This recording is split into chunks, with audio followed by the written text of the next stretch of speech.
स्वागत है आपका साइंस अध्ययन हब में।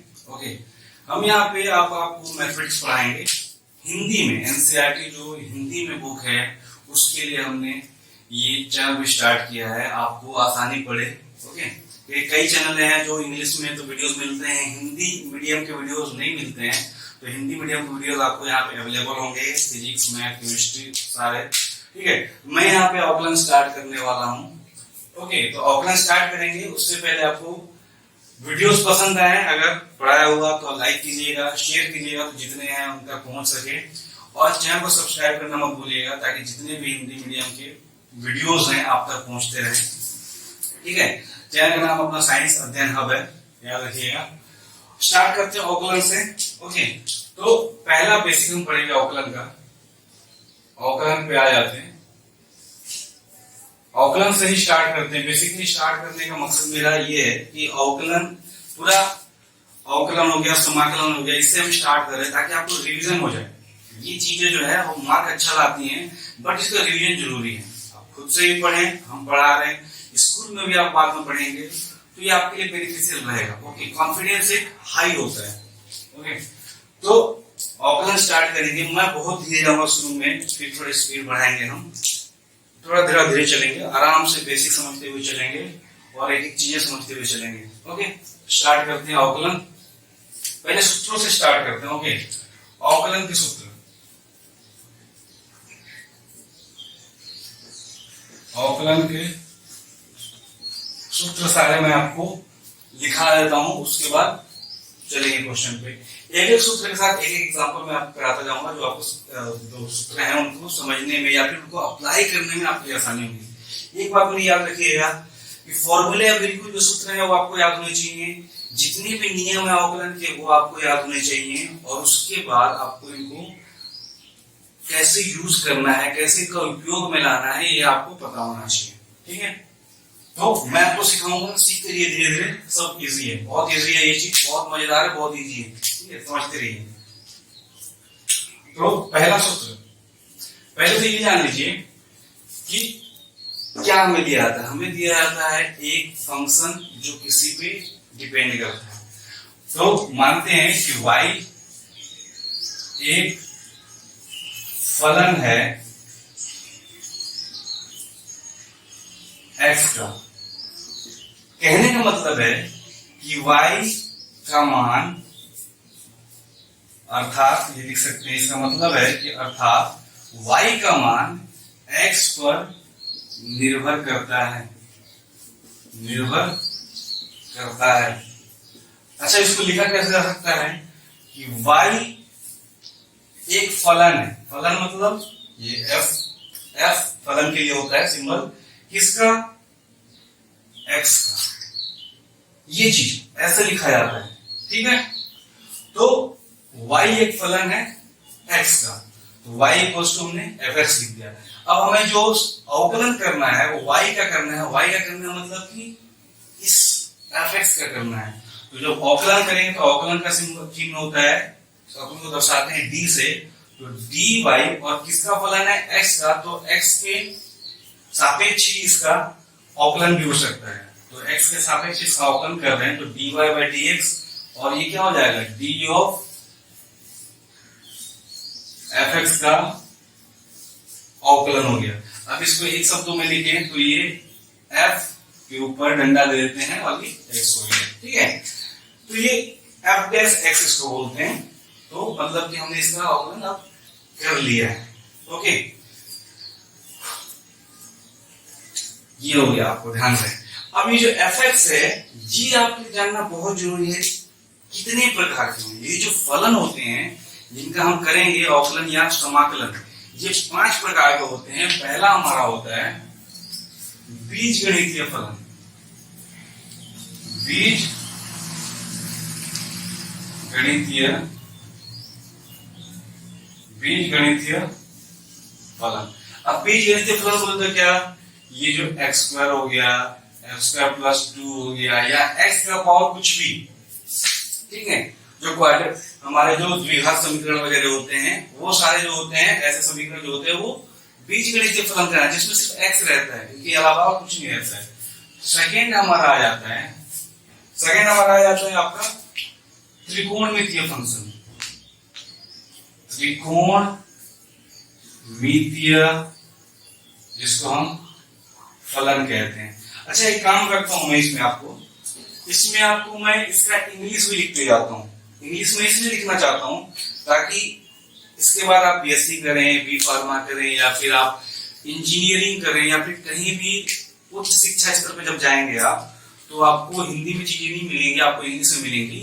तो जो टेक्निकल टर्म है उनको मैं इंग्लिश में यहाँ पे आपको बता देता हूँ। अवकलन को हम यहाँ डिफरेंशिएशन कहते हैं, ठीक है, डिफरेंशिएशन कहते हैं। ओके, ये ध्यान रहे। फलन को हम यहाँ फंक्शन कहते हैं। ओके, ये कहलाता है फंक्शन। ये चीज आप याद रखेंगे तो आगे जब भी आप पढ़ेंगे तो आपको इंग्लिश की वजह से परेशानी नहीं होगी, आप सब चीजें समझे रहेंगे, इंग्लिश आपको इजी रहेगा। फिर बीजगणितीय फलन को हम अलजेब्रिक फंक्शन कहते हैं, ठीक है। ये चीजें आपको याद रहे, आपके लिए आसान होगी। त्रिकोणमितीय फलन को ट्रिग्नोमेट्रिक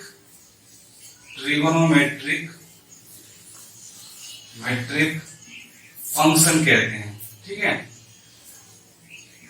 ट्रिग्नोमेट्रिक फलन का फंक्शन, ठीक है। तो इसमें क्या आते हैं त्रिकोणमितीय फलन में, क्या क्या हो ये आपको पता होना चाहिए। Sine x, cos x, tan x, ठीक है। ये और ये cot, sec, cosec, ये जो होते हैं ये क्या कहलाते हैं त्रिकोणमितीय फलन। और ये sin x लिखने का मतलब है कि sin एक फलन है किसका, x का। त्रिकोणमितीय फंक्शन है, ये किस पे निर्भर कर रहा, x पे निर्भर कर रहा है। ये किस पे निर्भर कर रहा है, x पे, सारे x पे, ठीक है।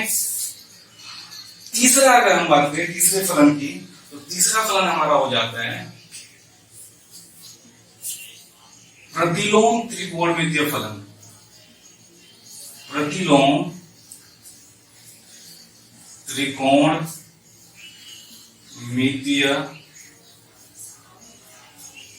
फलन। अब प्रतिलोम त्रिकोणमितीय फलन को इंग्लिश में अगर बोलने जाए तो इंग्लिश में इसको कहते हैं इनवर्स ट्रिगोनोमेट्रिक फंक्शन, ठीक है।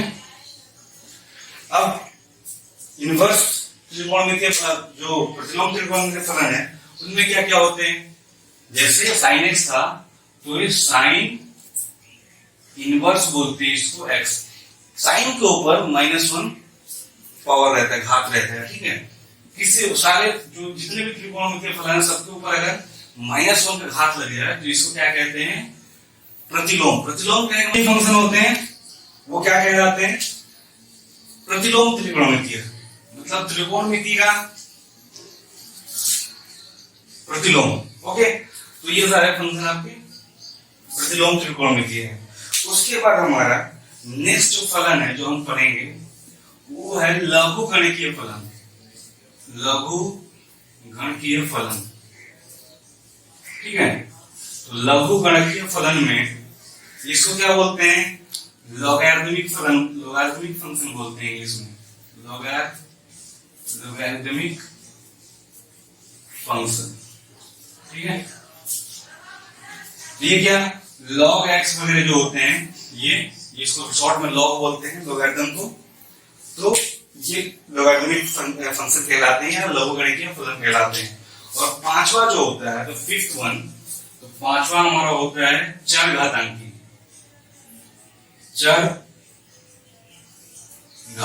फलन होता है। चरघातांकी फलन को एक्सपोनेंशियल बोलते हैं, एक्सपोनेंशियल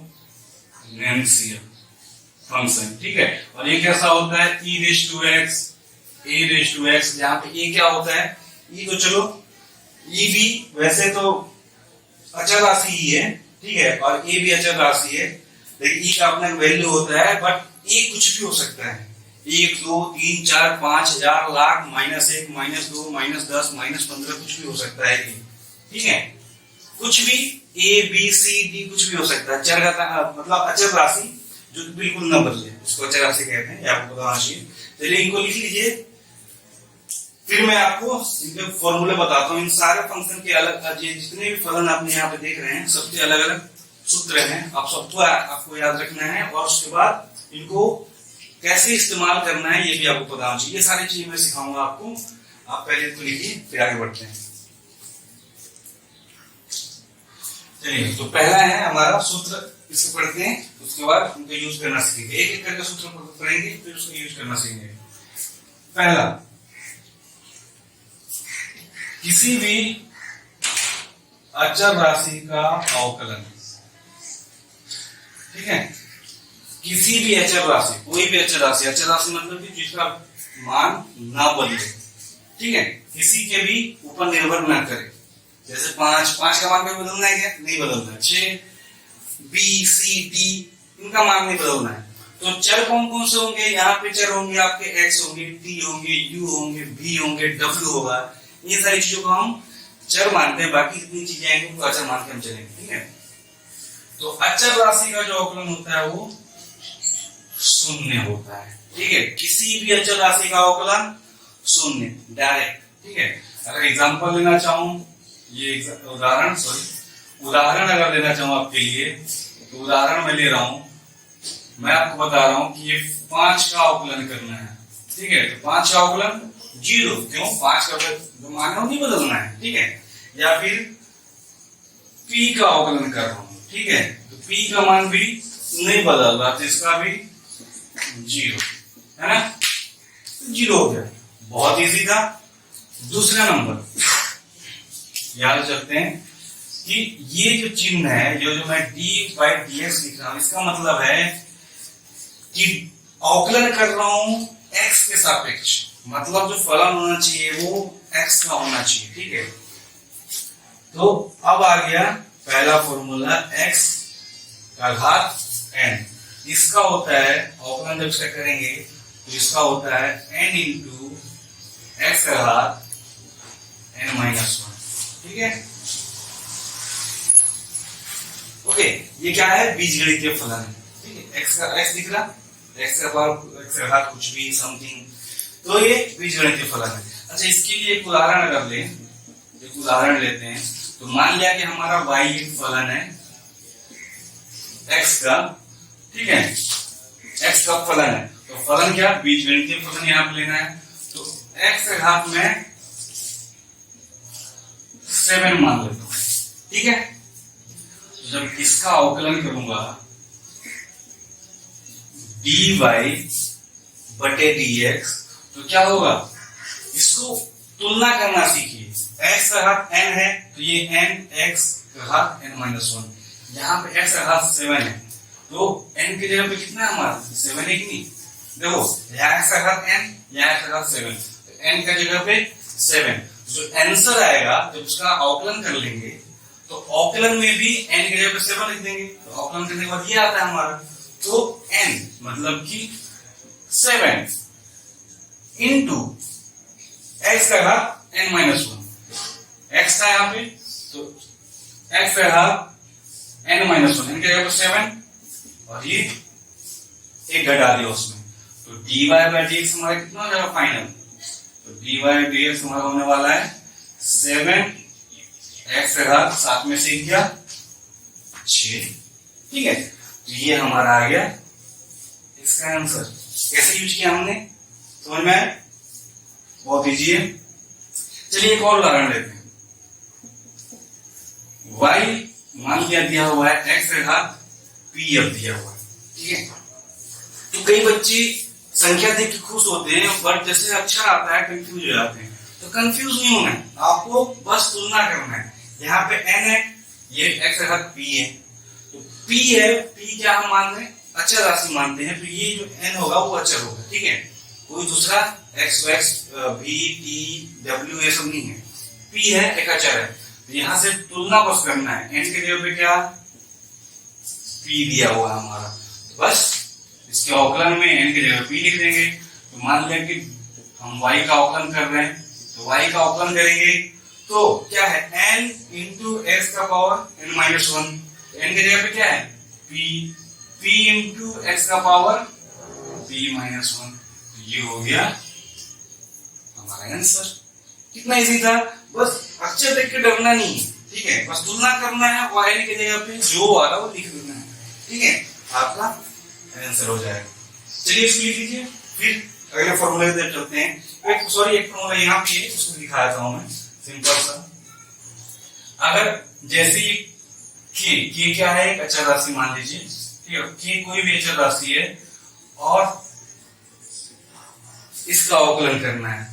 अब गुणा होके है तो इसको क्या करेंगे, के को बाहर लाएंगे। अगर गुणा होके है, सिर्फ गुणा होके, ध्यान रहे गुणा होके या भाग में, ठीक है, कोई भी अचर राशि है किसी भी फलन के साथ तो वो बाहर आ जाएगा अवकलन के, ठीक है, अवकलन के बाहर आ गया और जो फलन है, वास्तविक फलन जो हमारा ओरिजिनल, उसका अवकलन, और इसका अवकलन यहाँ पे मौजूद है, इस पूरे पार्ट का अवकलन यहाँ पे मौजूद, आप देख सकते हैं, ठीक है। तो मान लिया कि अगर मैं उदाहरण ले लूं, उदाहरण जैसे लूं, जैसे ये उदाहरण लिया था मैं, x का घात 7, तो इसको मैं बोल दूं कि y हमारा जो है इस बार 5 इंटू x का घात 7 है, ठीक है। तो ये क्या हो जाएगा, 5, जब इसका मैं अवकलन करूंगा, dy बाई dx करूंगा, तो 5 जो है वो बाहर चल जाएगा अवकलन से, और x का घात 7 का अवकलन करेंगे किसके सापेक्ष, x के सापेक्ष करेंगे। क्यों, क्योंकि फलन जो है वो x का है, ठीक है। अब ये पार्ट हम कर चुके हैं, कहां पर सॉल्व किया हमने, यहां पे देखिए, है ना। तो क्या करें, 5 गुणे में है तो 5 गुणे 7 तो 35 हो गया, और क्या बचा x का घात 6, तो इसका उत्तर कितना हो जाएगा, ये, ठीक है, ये, ओके।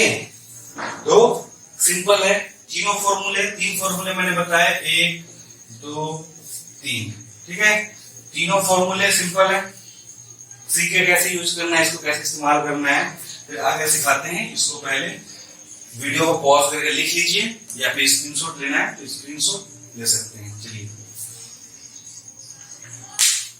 नेक्स्ट फॉर्मूला आते हैं, नेक्स्ट सूत्र है अगला, वो फलन मान लिया हमारा जो है वो चरघातांकी है। चरघातांकी बोले तो e का पावर x होगा या फिर a पावर x होगा, ठीक है। ये हमारा फलन मतलब कि y मतलब कि fx मतलब या तो ये होगा या ये होगा, दो प्रकार के चरघातांकी हमारे। तो इनमें से पहला, अगर e घात x का करें तो इसका जो अवकलन होता है वो सीधा e घात x ही होता है, कोई भी इसमें बदलाव नहीं होता है, बहुत सिंपल है, ठीक है। और ये x का x ही रहेगा क्योंकि x तो चर राशि हम जानते हैं, तो x तो बदलेगा नहीं। दूसरा हमारा जो इसमें है चरघातांकी में, वो a का घात x है, और किसके सापेक्ष करना है, x है, क्योंकि जो चरघातांकी फलन है वो x पे निर्भर कर रहा। तो इसका हो जाएगा a का घात x ऐसे ही रह जाएगा, और साथ में ये लघुगणिकीय, ध्यान रहे फलन नहीं, ये क्या है, अचर राशि है, ठीक है। तो ये अब ये तो डायरेक्ट है, इसमें कुछ करना नहीं है। इसका e का घात x आया तो डायरेक्ट e का घात x का लिख देना, e का घात x का अवकलन e का घात x, खत्म। इसका बताता हूं आपको उदाहरण, ठीक है। एक उदाहरण लेते हैं, मान लिया कि फलन दिया हुआ है हमें 5 का घात x। अब मैंने आपसे ये कहा था कि a कुछ भी हो सकता है, ठीक है, कोई भी अचर राशि हो सकती है, a b c d e f g h, x नहीं, x छोड़ के x t u v w, जिसको हम की चर राशियां लेते हैं जनरली समाकलन अवकलन में। तो y बराबर 5 का घात x। अब यहाँ पे आपको क्या करना चाहिए, x तो कॉमन है, x तो सब दोनों में, a आपको ध्यान रखना है क्योंकि a कुछ भी दे सकता है वो। तो यहाँ पे a की जगह पे क्या है, 5 है, तुलना कर लिया हमने, a की जगह 5 है। तो जब हम इसका अवकलन करेंगे तो dy बाई dx लिखेंगे, y का अवकलन करेंगे x के सापेक्ष, तो क्या लिखेंगे, d ऑफ 5 का घात x। y की जगह पे हमने क्या किया, y का वैल्यू लिख दिया। अब ये चीज कैसा दिख रहा है, एक घात एक्स वाला दिख रहा है, ठीक है, और एक जगह पर क्या 5 है, तो हमारा जो dy/dx है वो क्या आने वाला है, एक का घात एक्स मतलब 5 का घात एक्स, एक की जगह पर कितना 5, तो एक का घात एक्स 5 का घात एक्स हो गया log a, तो log अब a की जगह पर कितना है 5 है, तो 5 लिख दिया, तो ये हो गया हमारा आंसर। कितना सिंपल है, वेरी इजी, ठीक है, इसको लिख लीजिए, फिर चलते हैं अगले फॉर्मूले की तरफ। चलिए अब आते हैं त्रिकोणमितीय फलनों पे। तो त्रिकोणमितीय फलनों में साइन का अवकलन सीधा सीधा cos x, साइन एक्स आया तो सीधा cos x लिख देने का अवकलन उसका। 6 नंबर cos x का जब अवकलन करेंगे हम, ठीक है, तो cos x का अवकलन माइनस साइन होता है, ठीक है, माइनस साइन x, ठीक है।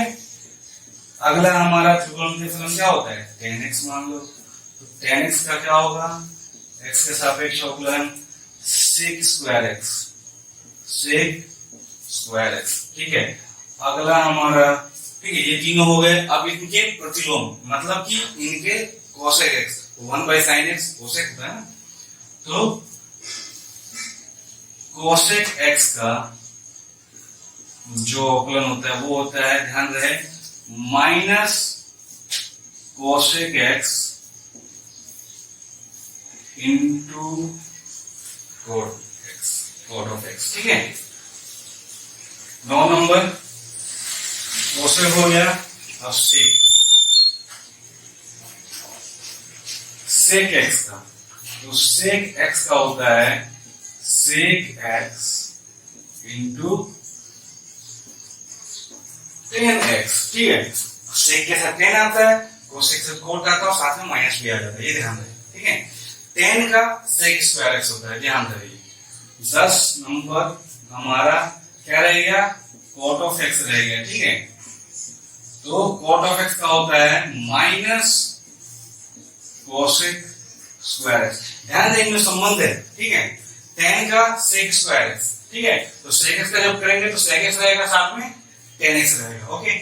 cosec x का ये हमारा कहां गया, cot ऑफ x का माइनस cosec स्क्वायर x, ठीक है। जो cosec करेंगे तो यहाँ पे cot रहेगा, ध्यान रहे, cot और cosec है, sec और tan है, और cosec करेंगे तो minus cosec into cot x। तो ये सारे फॉर्मूले हो गए फिलहाल के लिए। एक चीज बचा है, ये त्रिकोणमितीय फलन हो गया, हमने कब बताया आपको, बीजगणितीय फलन का सूत्र बता दिया मैंने चरघातांकी फलनों का सूत्र बता दिया। अच्छा, एक लोगारिथमिक फलन रह गया, लघुगणकीय फलन रह गया, तो उसका बता देता हूँ। लघुगणकीय फलन जो होता है उसका अवकलन log x का अवकलन, तो log x का अवकलन सीधा सीधा 1/x। अगर log x सबको दिखा बेस e, या फिर इसी को लिख सकते हैं, अथवा log x कई बुकों में आपको ln x भी रहेगा, ध्यान रहे। अब ln का मतलब ये होता है कि ये जो आधार है log का वो e रहता है, ठीक है, तभी उसको हम ln लिख पाते हैं। अगर आधार e नहीं होगा तो ln नहीं लिखेंगे, फिर उसको log कुछ आधार दे देंगे यहाँ पे, ठीक है, बात समझ में आया। तो इसका कितना होता है, सीधा सीधा 1/x होता है। चलिए इसको लिख लीजिए, ये डायरेक्ट है, मैं आपको इस पे कोई भी एग्जांपल नहीं करवा रहा हूँ, उदाहरण एक भी नहीं करवा रहा हूँ, क्योंकि सीधा सीधा डायरेक्ट होता है। साइन का cosec सीखना है, cosec का माइनस साइन सीखना है, इसमें उदाहरण कराने का सवाल ही नहीं है, सीधा सीधा। ओके, इसके बाद चलते हैं हम नियमों पे, अवकलन के बीजगणितीय नियमों पे, और 3 नियम है, तीनों नियम पे मैं एक क्वेश्चन आपको सॉल्व करा दूंगा, आपके लिए आसान हो जाएगा, ठीक है। चलिए इसको जल्दी से लिख लीजिए, पॉज करके या फिर स्क्रीनशॉट लीजिए। तो अवकलन के बीजगणितीय नियम पे आ जाते हैं। तो अवकलन के बीजगणितीय नियम में पहला नियम आपका योग या अंतर का नियम।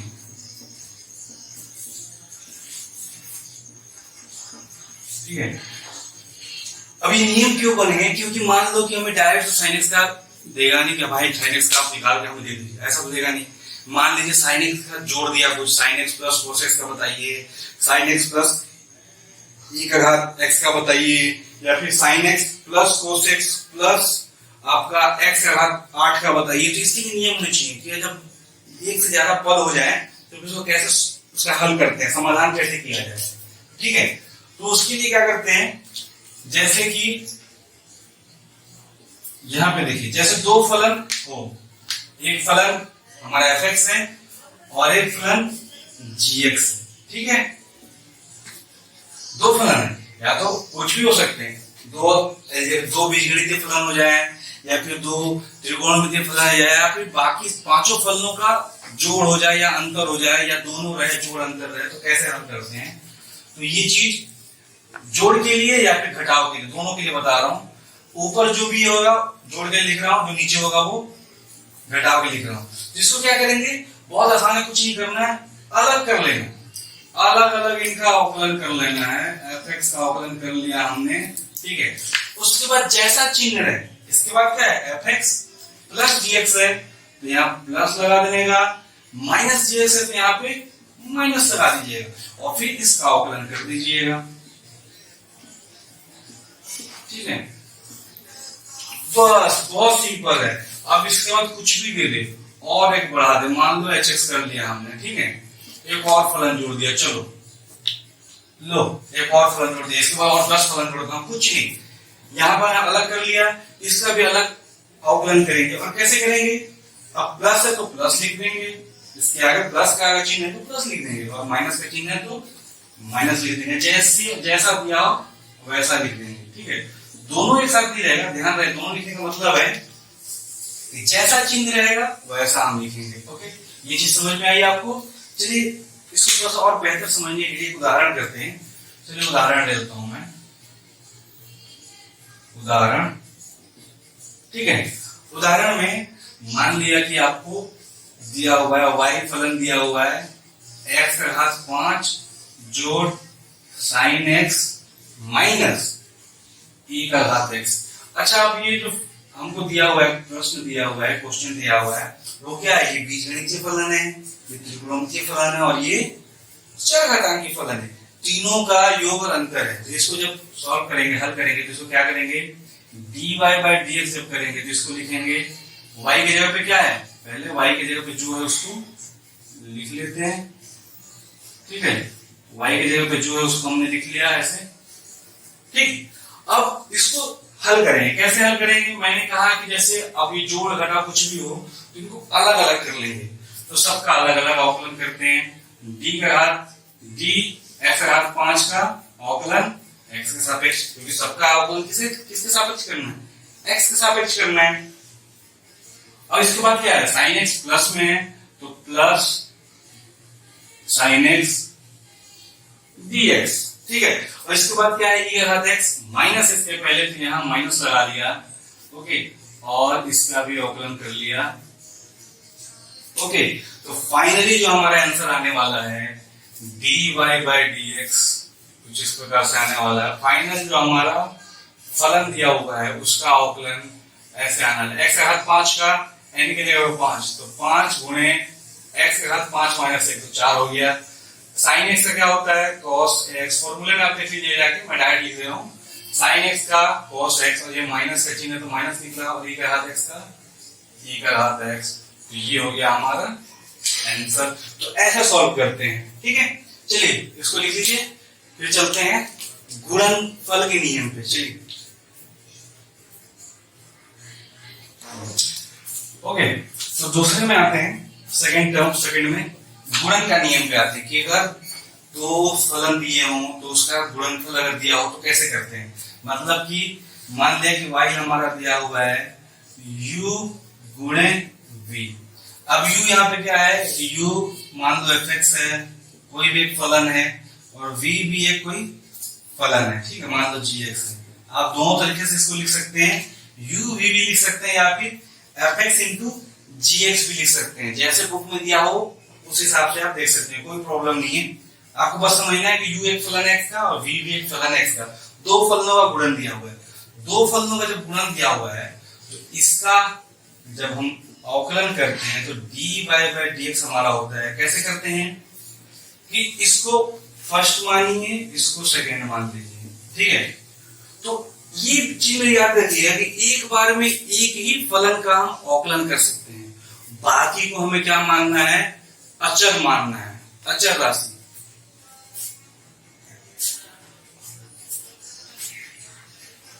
ओके, तो एक ही का अवकलन करेंगे, बाकी अचर राशियों को हम बाहर निकाल देंगे अवकलन से। जैसा कि हमने पहले दूसरे फॉर्मूले में किया था, याद है तीसरे में शायद, कि अचर गुणे फलन था, तो अचर को क्या अवकलन से बाहर निकाल दिया था। वैसे ही तो एक को अचर मानेंगे, दूसरे का अवकलन करेंगे, ठीक है।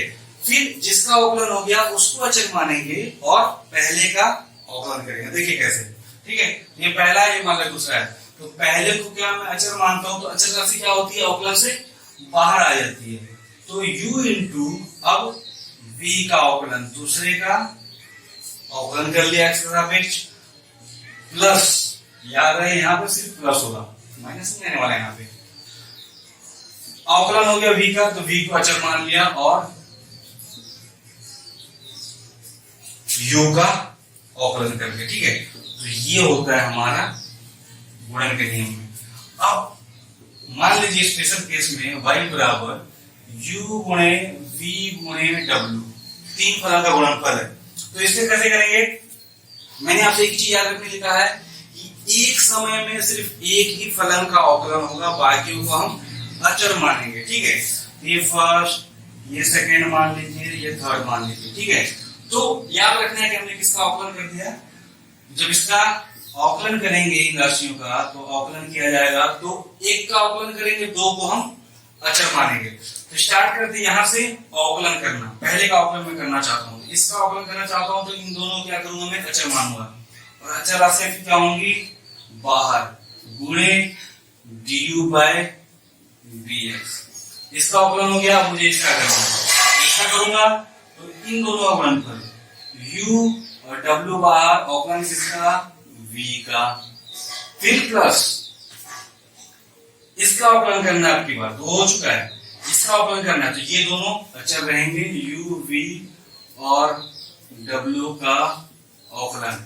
अब ऐसे ही चाहे कितनी इनका गुणन करो, 4 का हो, 5 का हो, 6 का हो, मेरे को नहीं मतलब है, एक का अवकलन करूंगा, बाकियों को अचर मानूंगा और सबका अवकलन एक बार होना चाहिए, ठीक है। जैसे तीन राशियां तो 3 बार अवकलन हुआ है, 1 2 3, ठीक है। 4 होगी तो 4 बार अवकलन होगा, ठीक है। जो बच रहेगा उसका अवकलन।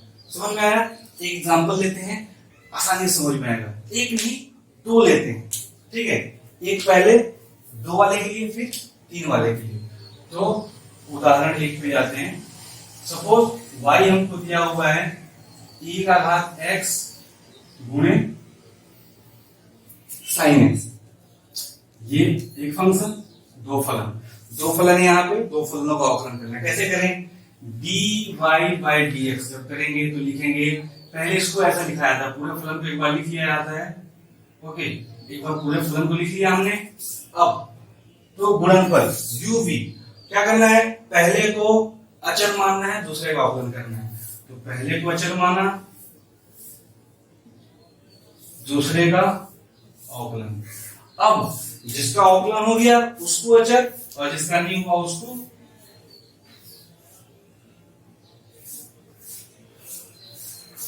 एक समय में एक ही अवकलन और उसी का जिसका नहीं हुआ। ऐसा नहीं कि जिसका हो गया उसका भी करना है, हाँ? जिसका नहीं हुआ उसी करना है और एक समय एक ही अवकलन, ठीक है। चलिए, तो e का घात x अचर माना था हमने, तो e का घात x रह गया। साइन x का कितना होता है, cos x plus sign x है, साइन x का साइन x लिख लिया, और e का घात x का अवकलन e का घात x। आसान है, बिल्कुल मुश्किल नहीं है, ठीक है। ये कितना इजी, बहुत इजी, ओके। उसके बाद सेकेंड उदाहरण लेते हैं, उदाहरण 2 ले लेते हैं यहीं पे, ठीक है। उदाहरण 2 में मान लीजिए y इक्वल्स टू e का घात x साइन x और फिर log x दे दिया है 3। तो कैसे करोगे, या खुद से करना, मैं यहाँ पे आपको इसका आंसर लिख के दे देता हूँ, ठीक है। समझा देता हूँ और आंसर लिख के दे देता हूँ, आप ऐसे लिखना, आपकी प्रैक्टिस होगी, ये बहुत जरूरी है। ठीक है, तो क्या करना है, पहले का अवकलन करना है, तो पहले का अवकलन करेंगे तो दोनों, तो साइन एक्स लॉग एक्स ये अचर रह गया, और इसका अवकलन ई का घात एक्स, ठीक है, प्लस इसका अवकलन हो गया, साइन एक्स का अवकलन करना है, साइन एक्स का अवकलन करना है तो अचर राशियां कौन होंगी, ई का घात एक्स लॉग एक्स, तो ई का घात एक्स और लॉग एक्स। अवकलन किसका करना है, साइन एक्स का, साइन एक्स का अवकलन क्या होता है, कॉस एक्स प्लस, ठीक है, प्लस अब क्या करना है, ई का घात एक्स का हो गया, साइन एक्स का हो गया, लॉग एक्स का अवकलन करना है, लॉग एक्स करना है तो ये दोनों क्या अचर मानेंगे, ई का घात एक्स साइन एक्स ये हो गया अचर, और लॉग एक्स का 1/x, ये हो जाएगा आपका आंसर। ओके, तो इसको आप इस तरह से लिख के एक एक करके सॉल्व कर देखोगे, ये आपका आंसर आना है। चलिए इसको लिख लीजिए, फिर चलते हैं भाग के नियम पे, आखिरी नियम। ओके चलिए,